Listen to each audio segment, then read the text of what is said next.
Hey guys, Boogeyman here, and today we're talking about a new horror movie written and directed by Curry Barker called Obsession. And fuck, do we have a lot to unpack here. Obsession is a movie that completely breaks the boundaries of typical modern day horror tropes.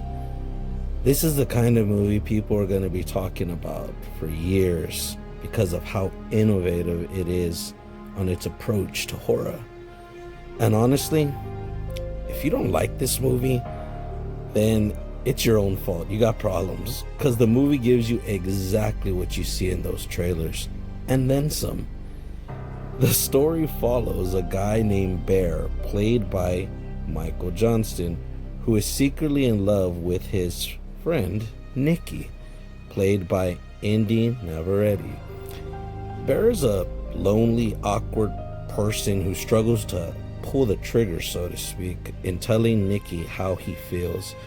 But circumstances suddenly put a time constraint on him, and this whirlwind twist of fate, he comes across a novelty gift called a one-wish willow, and wishes that Nikki would love him more than anyone else in the world. And that is where this movie turns both Bear and the audience's reality into a fucking nightmare that consistently gets crazier and crazier as the movie goes on. This movie wastes absolutely no time showing you how terrifying a wish of this caliber can become. I kept thinking this could easily be like a Black Mirror episode or a Twilight Zone episode, which reminds me, there was actually a Tales from the Crypt episode called Love to Death, starring Andrew McCarthy, that is extremely similar to this premise. So if you like this movie, you might want to go check that episode out. But back to Obsession. Michael Johnson does a fucking fantastic job playing Bear, but the real standout performance easily comes from Indy Navarrete as Nikki.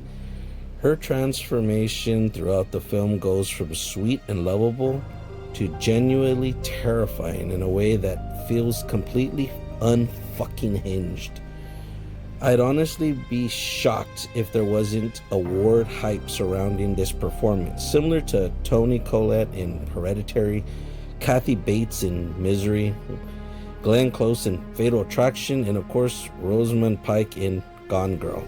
I'm serious, guys, her performance is that fucking good.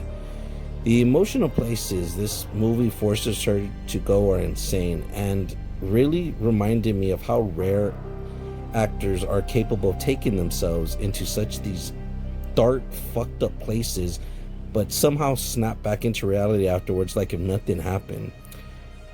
I think another thing that I want to point out that really makes this movie unique is, unlike most of these kind of Fatal Attraction, Obsession, if you will, movies, Bear actually does love Nikki. Genuinely. Usually in these types of movies, one person is obsessed while the other person wants absolutely nothing to do with them. That is not the case here. And I keep hearing people making, I'm not going to spoil anything in this review, but all I say is there's a lot of people making comments about what Bear is doing. And it's funny because that's what the movie is meant to do. The director, Barker, literally said himself, this is exactly what is meant to be portrayed in the movie. Bear desperately wants Nikki's love and attention. So throughout the movie, he constantly, while you see him emotionally torn, and despite all the horrifying shit happening around him, he still really wants this relationship to work. And that changes everything that you would anticipate. Bear is willing to ignore things and rationalize things. He crosses lines that most people would never cross just to keep Nikki in his life. He defends a lot of her fucked up shit that she does. Without spoiling anything, all I'm gonna say is Bear is definitely no saint himself. He's not innocent. And that's what makes this movie feel so psychologically ugly and realistic. Both characters are deeply fucked up and obsessed in their own ways. This movie makes simple moments like going to a party, just sitting at a restaurant, hanging out casually, watching TV, laying in bed after sex, all feel fucked up and dark, disturbing. It's something you have to experience, and you'll know what I mean after you see the movie. You constantly see Bear struggling to ignore what is happening because he's so desperate to hold on to Nikki still. Curry Barker is honestly a breath of fresh air in this horror genre, and after the movie, I genuinely cannot wait to see what he does with the Texas Chainsaw Massacre franchise. This guy understands tension. He uses darkness and shadows, silence, awkward pauses, lighting, lingering shots in ways that most modern horror day directors, they just don't use. Now I'd like to also address something else I'm hearing. Some people are calling this movie a dark comedy, and that's complete fucking bullshit. There is nothing funny or comedic about this movie, guys. Nothing. Don't listen to it. Whoever told you that, they don't know a damn thing about movies. It's not my opinion, it's a fucking fact.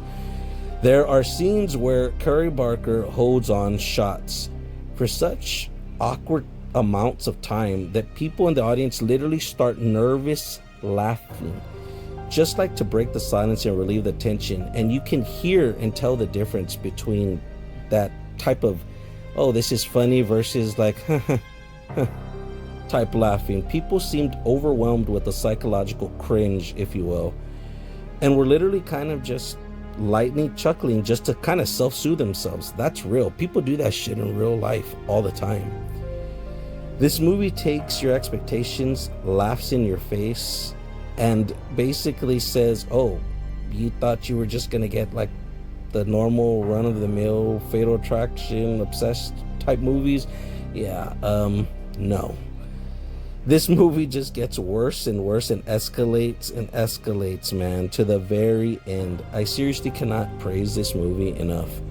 2026 has really been an amazing year for horror, and honestly, I would not be surprised at all if Obsession ends up being considered one of the best horror films of the year, if not the best. This movie is truly an uncomfortable experience from beginning to end, and I just can't say it enough. I mean, even as the credits were rolling, the movie still feels disturbing. People in the theater weren't even getting up right away. They were just kind of sitting there staring at the screen, talking quietly. Some had their hands over their mouths. They were just trying to process what they had watched. I mean, doing this review, I literally scanned the audience. People just sat there. That's why you need to see this movie in theaters. Could you watch it at home? Sure. But should you? Fuck no. Hell no. This is one of those horror movies that needs to be experienced with an audience. You need to feel the tension in the room. You need to hear people reacting. You need to experience that weird shared anxiety that we all got in the theater. It kind of just spread through us like a fucking disease or something. That's part of what makes horror so special.